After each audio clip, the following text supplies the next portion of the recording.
Okay, सो ये महाराष्ट्र का local माल छोड़ के हम आगे बढ़ रहे हैं। एक काम की चीज़ दिखाई दी, जंप इन डिमांड फॉर रेग्स, जिसे आप मनरेगा भी बोलते होंगे। 2.6 crore families covered in May. After a dip in April, the demand for work under Mahatma Gandhi National Rural Employment Guarantee Scheme (MGNREGS) has again seen a rise. According to an analysis of official data, 39 lakh more families availed the Rural Job Guarantee Program across the country in May this year as compared to the same month last year. Okay.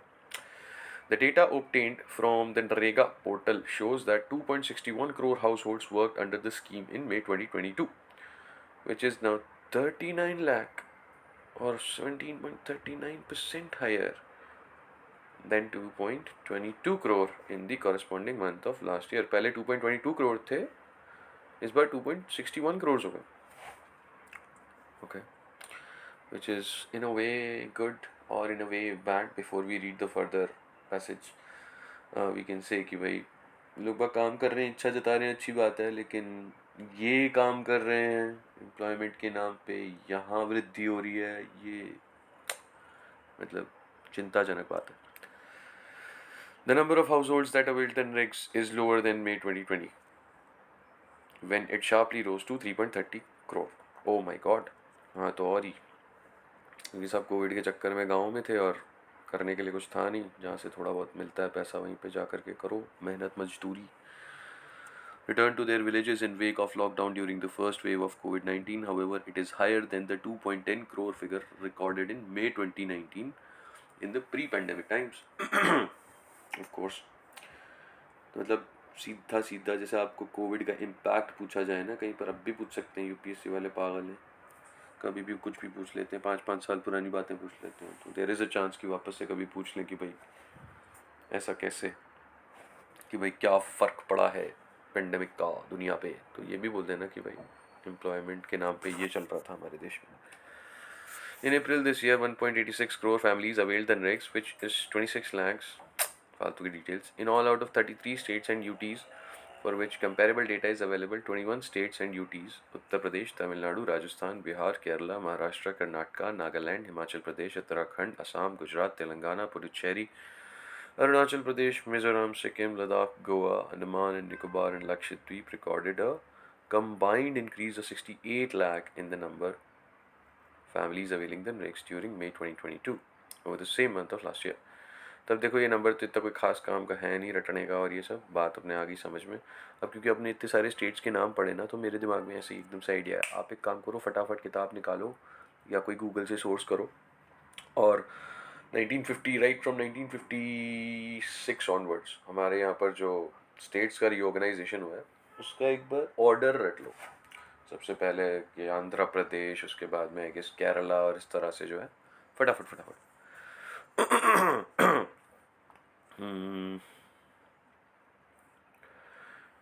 UP saw the maximum increase in terms of the absolute increase in May with 26.28 lakh. Of course, क्योंकि वहाँ पे जनता भी ज़्यादा है. ये एक table जही दे रखी है, इसका ले लो स्क्रीनशॉट सर. बाकी ये सच किसी काम का है नहीं, बात खाली यही कि परसेंटेज इंक्रीज थोड़ा ज़्यादा हो गया. ये क्या बोल रहे हैं, next big break through in startup innovation to come from Hyderabad. KCR, हाँ ठीक है, आएगा तब देखेंगे. Gujarat BJP team in Delhi to check schools. क्यों, मतलब ये क्या, देख लो. With elections in Gujarat scheduled towards the end of this year, politics from the state has reached the national capital. A 17-member BJP delegation from Gujarat is in Delhi on a 2-day visit to assess the ground reality of Chief Minister Arvind Kejriwal's so-class world model, said the party's Gujarat Vice President. ओहो, ये कीचड़ उछालने के काम करेंगे, अब जाने दो.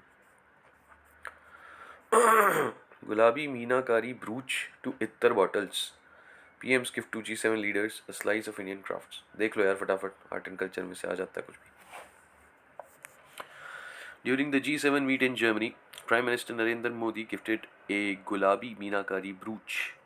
ब्रूच वो लगाते हैं ना, ऐसे साइड में लगा देते हैं ना, ऐसे कोट पे ऐसे, तो ऐसे अच्छा लगता है, पता नहीं, समझ तो आता नहीं. गुलाबी मीनाकारी ब्रूच and cufflinks said to US President Joe Biden.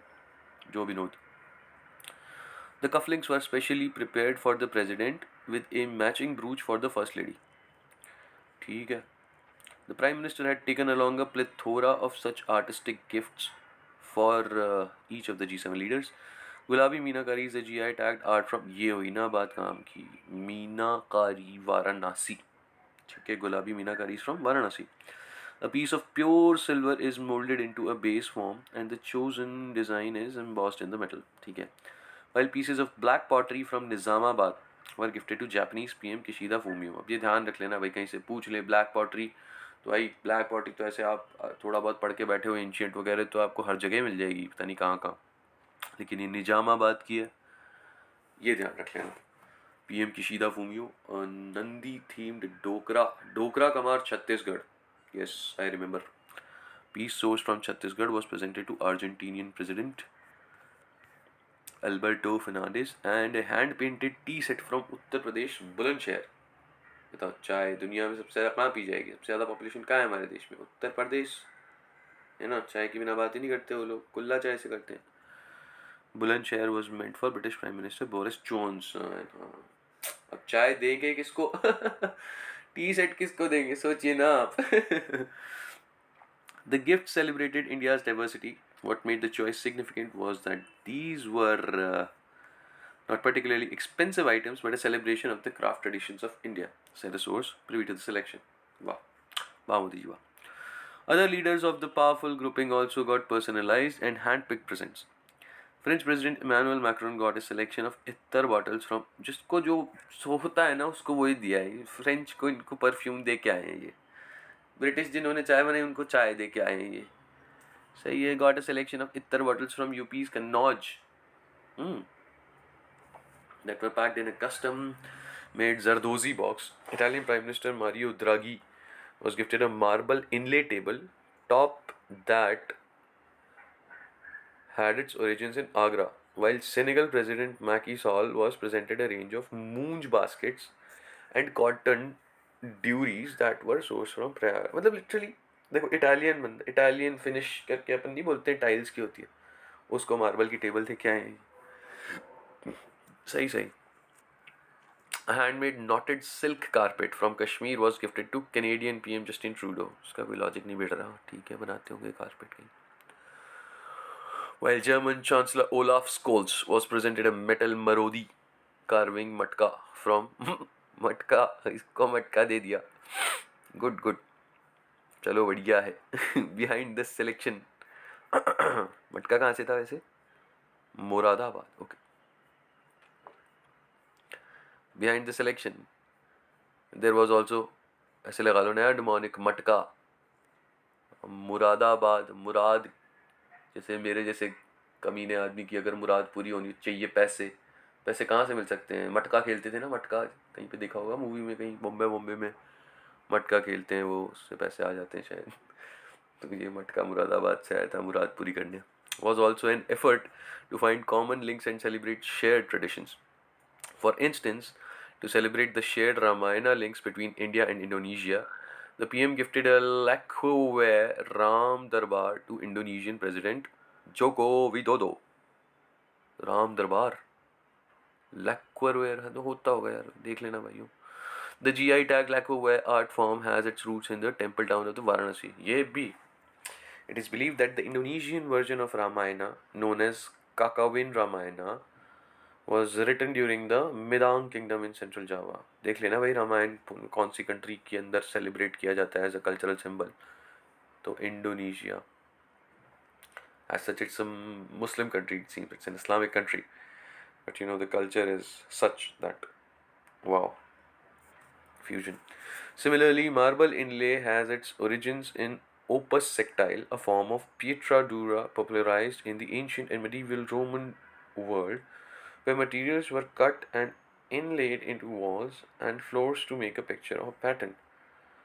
भाई अब इसको थोड़ा सा रिसर्च कर लेना गाइस, क्योंकि पीटर डूरा हमने तो सुना है कि हमारे यहाँ तो यही लेके आए थे मुगल्स वगैरह, तो ये क्या कह रहे हैं कि ये मिडीवल रोमन की उपज है, पता कर लेना. The Prime Minister's office indicates the idea or choice before an official visit. Items are then shortlisted accordingly and selected. रहने दो इसे, तो बहुत सिंपलिस्टिक तरीके से चूज़ किए जिसने भी. चूज़ किए हैं। अंग्रेज़ों को चाय दे रहा है ये, ठीक है, इटालियंस को मार्बल दे रहा है. Russia's gold reserves and why G7 has moved to ban imports.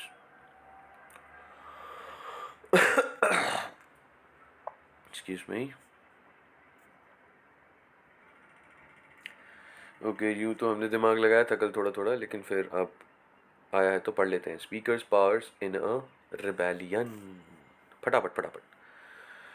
While granting interim relief to rebel MLAs of the Shiv Sena on Monday, the Supreme Court made a crucial but unusual judicial intervention that raises questions on the powers of the Speaker under the 10th schedule of the Constitution.